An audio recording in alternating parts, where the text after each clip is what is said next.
शांति। बाबा ने कहा, मीठे बच्चे, सत्य पंडा आया है तुम्हें सच्ची सच्ची यात्रा सिखलाने। तुम्हारी यात्रा में मुख्य है पवित्रता। याद करो और पवित्र बनो। प्रश्न, तुम मैसेंजर व पैगंबर के बच्चों को किस एक बात के सिवाय और किसी भी बात में आर्ग्यू नहीं करनी है? उत्तर है, तुम मैसेंजर के बच्चे सबको यही मैसेज दो कि अपने को आत्मा समझो और बाप को याद करो, तो इस योग अग्नि से तुम्हारे विकर्म विनाश होंगे। यही औना रखो, बाकी और बातों में जाने से कोई फायदा नहीं।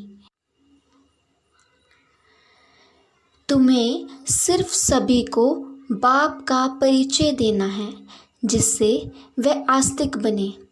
जब रचता बाप को समझ लेंगे तो रचना को समझना सहज हो जाएगा।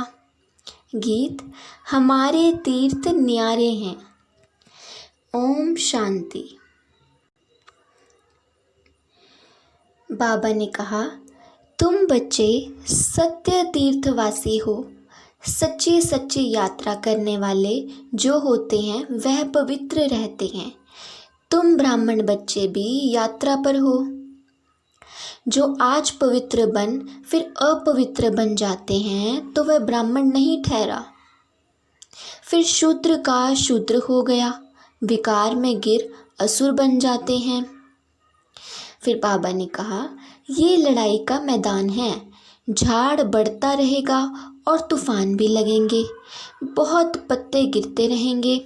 सच्चे वह जो कभी शूद्र ना बने, जरा भी दृष्टि ना जाए।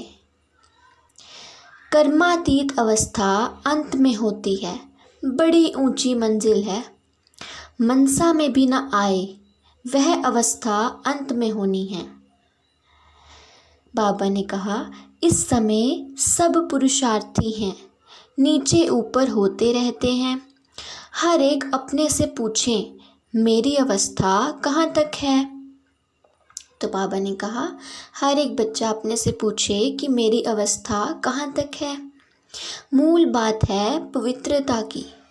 पुरुषार्थ करते करते तूफान आते आते तुम्हारी जीत हो जाएगी, माया थक जाएगी। आधा कल्प से जो विकर्म करने की आदत पड़ी हुई है, वह सब आसुरी आदतें अब मिटानी है।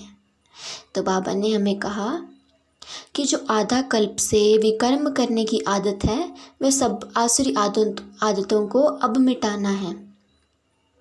बाबा कहते, हर एक अपने दिल से पूछो, मैं बाप को कितना समय याद करता हूँ। सारा जोर इस पर ही है। बहुत अच्छे अच्छे नामी ग्रामी बच्चे भी याद की यात्रा में बहुत कमज़ोर हैं। बाबा ने कहा, मूल बात, कोई से भी तुम्हें जास्ती टॉक नहीं करनी है। तुमको सिर्फ पैगाम देना है, आर्ग्यू वाद विवाद नहीं करना। पहला लेसन, बाबा कहते पहला लेसन ये रखो कि यहाँ कौन पढ़ाते हैं। ये बात तुम पिछाड़ी में ले जाते हो, इसलिए संचय पड़ता रहता है। फिर बाबा ने कहा, मुख्य बात है गीता का भगवान कौन? तुम्हारी विजय भी इसमें होनी है। वरदान, प्रवृत्ति में रहते परवृत्ति में रहने वाले निरंतर योगी भव। प्रवृत्ति में रहते परवृत्ति में रहने वाले निरंतर योगी भव। निरंतर योगी बनने का सहज साधन है प्रवृत्ति में रहते परवृत्ति में रहना। परवृत्ति अर्थात आत्मिक रूप। जो आत्मिक रूप में स्थित रहता है वह सदा न्यारा और बाप का प्यारा बन जाता है। कुछ भी करेगा लेकिन ये महसूस होगा जैसे काम नहीं किया है लेकिन खेल किया है। तो प्रवृत्ति में रहते आत्मिक रूप में रहने से सब खेल की तरह सहज अनुभव होगा, बंधन नहीं लगेगा। सिर्फ स्नेह और सहयोग के साथ शक्ति की एडिशन करो तो हाई जंप लगा लेंगे। स्लोगन: बुद्धि की महीनता अथवा आत्मा का हल्कापन ही ब्राह्मण जीवन की पर्सनालिटी है। बुद्धि की महीनता अथवा आत्मा का हल्कापन ही ब्राह्मण जीवन की पर्सनैलिटी है। अच्छा, ओम शांति। 2 मिनट बाबा की याद में बैठेंगे।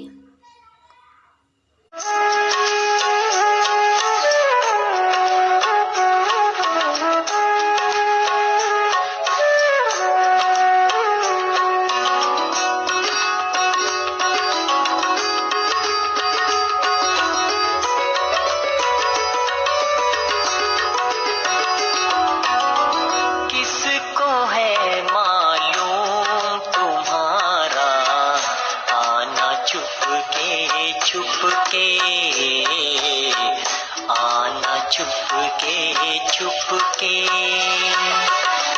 किसको है मालूम तुम्हारा, आना चुपके चुपके, आना चुपके चुपके। ब्रह्मा तन में आना गीता, ब्रह्मा तन में आना गीता, गाना चुपके चुपके। किसको है मालूम तुम्हारा, आना चुपके चुपके, आना चुपके चुपके।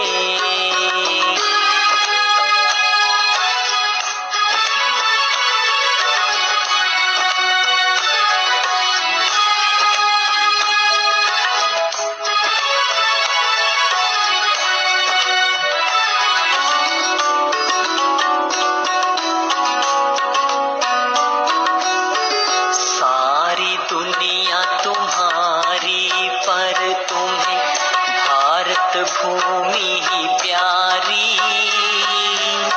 सारी दुनिया तुम्हारी, पर तुम्हें भारत भूमि ही प्यारी। उसमें भी आबू में आए हो बाबा हितकारी, सारी दुनिया तुम्हारी, पर तुम्हें भारत भूमि ही प्यारी। उसमें भी आबू में आए हो बाबा हितकारी। गोप गोपियों के संग रास, गोप गोपियों के संग रास, रचाना चुपके चुपके। किसको है मालूम तुम्हारा, आना चुपके चुपके, आना चुपके चुपके। ओम शांति, ओम शांति, ओम शांति।